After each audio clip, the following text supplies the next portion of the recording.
imam eden prošet, da sem profesor matematike, da sem učil zelo zgodaj, samo na začetku. Drugače sem oče 13-letnega sina Adama, ki je imel težke posledice po nekaj dni po cepljenju pred prvim razredom šole.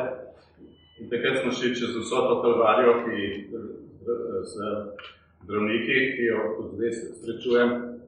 V bistvu nam je uspelo za alternativo otroka pozdraviti, da lanskega leta nima več zdravil in je v redu, vse tudi nima epileptičnih napadov, tako da čeprav je vmes gluh, oziroma ni mogel govoriti več, je pozabil jezik, ker me napad poškodoval ta del možganov.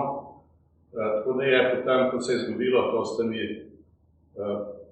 maskami in vse ostalo, ki je, sem bil na skoraj več trgu revolucije kot doma, 2 leti v bistvu.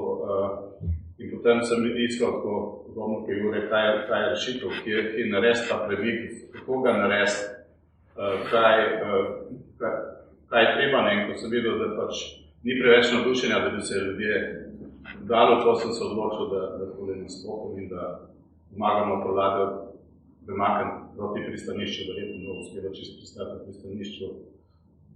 To je za ta del, kar se zdravje me zanima kot tako, tudi alternativne stvari. Druga stvar, ki me zanimiva, je pa samo oskrba, ker sem gledal, da smo Slovenci v bistvu za svojo zemljo dosta poskrbeli, tako da se vsi čudijo, kako nam je uspelo ohraniti takšna, kot je.